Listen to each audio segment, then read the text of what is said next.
தமிழக முதலமைச்சர் திரு மு.க. ஸ்டாலின் அவர்களுக்கும், வருங்கால தமிழக முதலமைச்சர் திரு அண்ணாமலை அவர்களுக்கும் சண்டை போயிட்டு இருக்கு. தினம்தான் சண்டை போயிட்டு இருக்கு. பட் ரீசெண்டா நடந்த சண்டையானது பெரிய அளவுல பேசும் பொருளா மாறி இருக்கு. அது பற்றி தான் நாம இன்னைக்கு இந்த வீடியோல பார்க்க போறோம். சோ வாங்க கண்டென்ட்குள்ள போயிரலாம். எப்பொழுதும் எதிராசன் வடிவழகு என் இதயத் தொழுதால் இல்லை எனக்கெதிர் இல்லை எனக்கெதிர் இல்லை எனக்கெதிரே. ஸ்ரீமதே ராமானுஜாய நமஹா. எனதருமை தேசியவாதிகள் அனைவருக்கும் வணக்கம். ஒவ்வொரு வருஷமும் மத்திய அரசு பட்ஜெட் தாக்கல் செஞ்சதுக்கு அப்புறமா பிரதமர் மோடி அவர்களுடைய தலைமையில நிதி ஆயோக் கூட்டம் சொல்லிட்டு ஒண்ணு நடக்கும். இந்த வருஷம் நம்முடைய தமிழக முதலமைச்சர் திரு மு.க. ஸ்டாலின் அவர்கள் அந்த ஒரு மீட்டிங்கை நாங்க புறக்கணிக்கிறோம்னு சொல்லி புறக்கணிச்சிட்டாரு. இது மாதிரி மீட்டிங்கை புறக்கணிக்கிறது முதல் தடவை கிடையாது, மூன்றாவது தடவை. சரி, மீட்டிங்கை புறக்கணிக்கிறதுக்கான காரணத்தையாச்சும் லாஜிக்கா சொல்லியிருக்காரானா அதுவும் கிடையாது. 2022 நடந்த நிதி ஆயோக் கூட்டத்துக்கு நம்முடைய முதலமைச்சர் மு.க. ஸ்டாலின் அவர்கள் போகல, லீவ் போட்டாரு. அதுக்கான காரணமா அவர் என்ன சொல்லியிருந்தாருன்னா, தமிழகத்துடைய முன்னாள் முதலமைச்சர் கலைஞர் கருணாநிதி அவர்களுடைய தவசம் வருது, சோ அதனால என்னால இந்த மீட்டிங்க்கு வர முடியாது அப்படிங்கிற மாதிரி சொல்லியிருந்தாரு. 2023 இத மாதிரி ஒரு மீட்டிங் நடந்திருந்தது. அந்த ஒரு மீட்டிங்க்கும் நம்முடைய முதலமைச்சர் மு.க. ஸ்டாலின் அவர்கள் போகல, லீவ் போட்டாரு. அதுக்கான காரணமா அவர் என்ன சொல்லியிருந்தாருன்னா, தமிழகத்திற்கு முதலீடுகளை ஈர்க்க போறேன் அப்படின்னு சொல்லிட்டு துபாய்க்கு போயிருந்தாரு.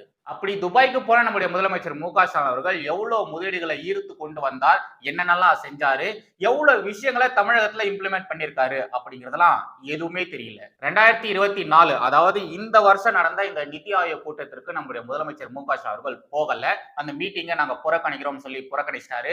அதுக்கான காரணமா நம்முடைய முதலமைச்சர் மு.க. ஸ்டாலின் அவர்கள் என்ன சொல்லியிருந்தாருன்னா, இந்த பட்ஜெட்ல தமிழ் அப்படிங்கிற வார்த்தை இல்ல, தமிழ்நாடு அப்படிங்கிற வார்த்தை இல்ல, திருக்குறள் இல்ல அப்படிங்கிற மாதிரியான காரணங்களை சொல்லி இந்த மீட்டிங்கை நம்முடைய முதலமைச்சர் புறக்கணிச்சிருக்காரு. நம்முடைய முதலமைச்சர் இந்த மீட்டிங்க்கு போகல இல்லையா, சோ அதுக்கான விளக்கத்தை தரேன்னு சொல்லி நம்முடைய முதலமைச்சர் அவர்கள் ஒரு பெரிய வீடியோவை அவருடைய ட்விட்டர் பக்கத்துல ரிலீஸ் பண்ணியிருந்தாரு. அந்த வீடியோவை பார்த்த நம்முடைய நெட்டிசன்கள் பல பேர் பலவிதமான கமெண்ட்கள் கொடுத்திருந்தாங்க. அதுல ஒரு சில பேர் பாத்தீங்கன்னா, முதல் சோசியல் மீடியா சிஎம் யாருன்னா நம்முடைய தமிழக முதலமைச்சர் திரு மு.க. ஸ்டாலின் அவர்கள் தான். அவர் வேற சோசியல் மீடியாலே இது மாதிரியான கருத்துக்கள் சொல்லிட்டு இருக்காரு அப்படிங்கிற மாதிரியான கருத்துக்களை ஒரு சில நெட்டிசன்கள் சொல்லிட்டு இருந்தாங்க. இன்னும் ஒரு சில பேர் என்ன சொல்லிட்டு இருந்தாங்கன்னா, நம்முடைய தமிழக முதலமைச்சர் திரு மு.க. ஸ்டாலின் அவர்கள் தமிழகத்துக்கு முதலீடுகளை ஈர்த்து கொண்டு வருகிறேன் அப்படிங்கிற மாதிரி சொல்லிட்டு அமெரிக்காவுக்கு போறாரு, துபாய்க்கு போறாரு, ஜப்பானுக்கு போறாரு.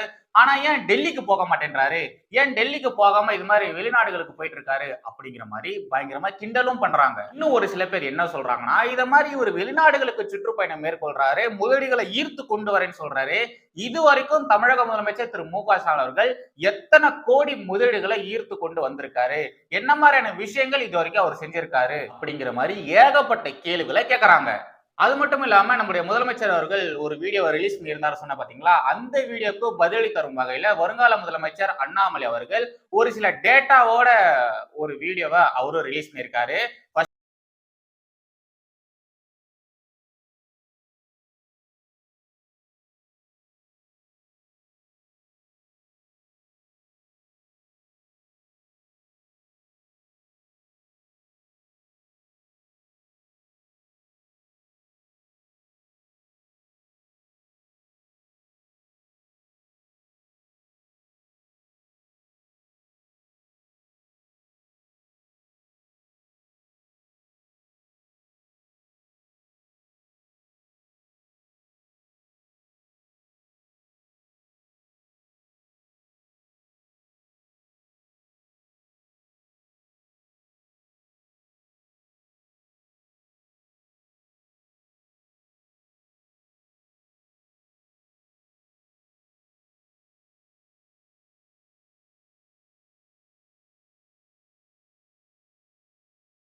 கேட்டா இது மாநில அரசோட திட்டம்னு நாடாளுமன்றத்திலே பதில் சொல்றாங்க.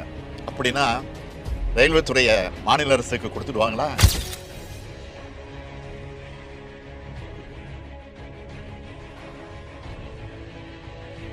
கோவை, மதுரை மாநகரங்களில் மெட்ரோ ரயில் திட்டங்களில் செயல்படுத்துறதுக்கான ஒப்புதல் அளிக்கிறத பற்றி மூச்சே விடலை.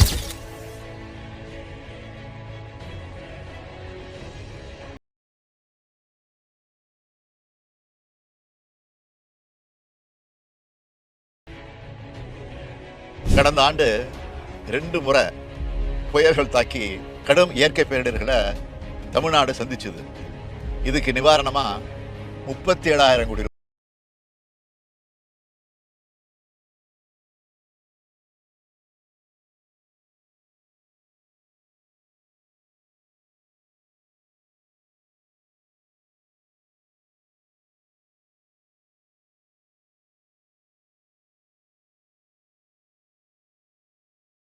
ஏற்கனவே நடைபெற்று வர திட்டங்களுக்கான நிதியையும் குறைக்கிற வஞ்சக முயற்சியில ஈடுபட்டு இருக்கு இந்த ஒன்றிய அரசு.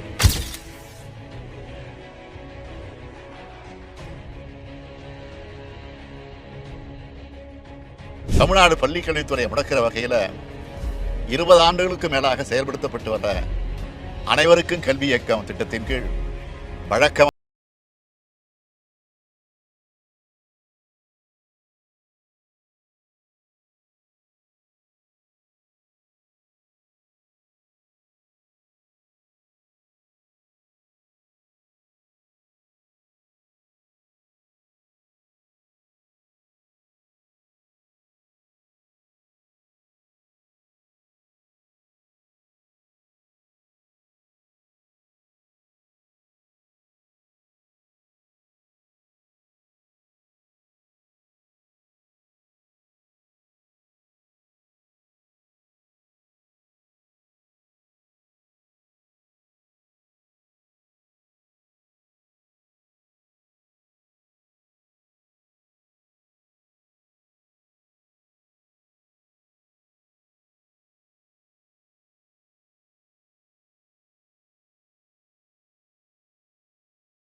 மாநிலங்களால் விதிக்கப்படும் முத்திரைத்தார் கட்டணத்தை குறைப்போம்னு மாநிலங்களை கடந்து ஆலோசிக்காமலேயே பட்ஜெட்ல அறிவிக்கிறார் ஒன்றிய நிதியமைச்சர்.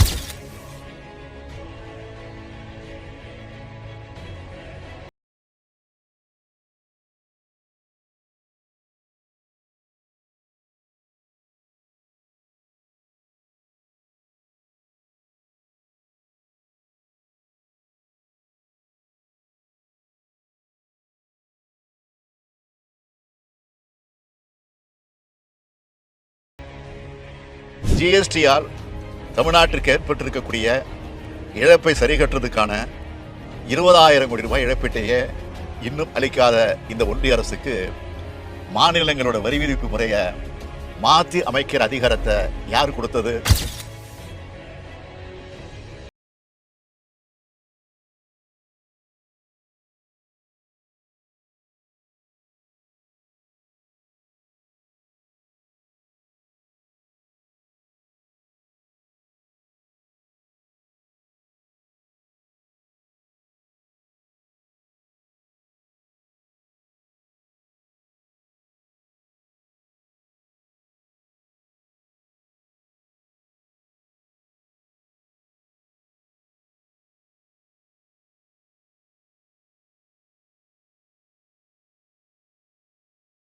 நடுத்தர குடும்பங்களுக்கு வெறும் 17,500 ரூபாய் சலுகை மட்டும் வழங்கி அந்த சலுகையும் பெரும்பான்மையோருக்கு கிடைக்காம செஞ்சுட்டு பெரும் வரி சலுகை கொடுத்ததா மார்த்தட்டிக்குது இந்த ஒன்றிய அரசு.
அதாவது முதலமைச்சர் மு.க.ஸ்டாலின் அவர்கள் தமிழக மக்களை மிஸ்கைட் பண்றாரு, பொய் சொல்றாரு, இல்லாத விஷயத்தெல்லாம் சொல்றாருன்னு சொல்லி ஆதாரப்பூர்வமா நிரூபிச்சிருக்காரு அண்ணாமலை அவர்கள். இந்த மீட்டிங்கை, இந்த நிதி ஆயோக் மீட்டிங்கை நாங்க புறக்கணிக்கிறோம், அந்த மீட்டிங்கை நாங்க அட்டெண்ட் பண்ண மாட்டோம் அப்படின்னு சொல்லிட்டு நம்மளுடைய முதல்வர் அவர்கள் ஒரு சில காரணங்கள்லாம் சொல்லியிருந்தார் இல்லையா?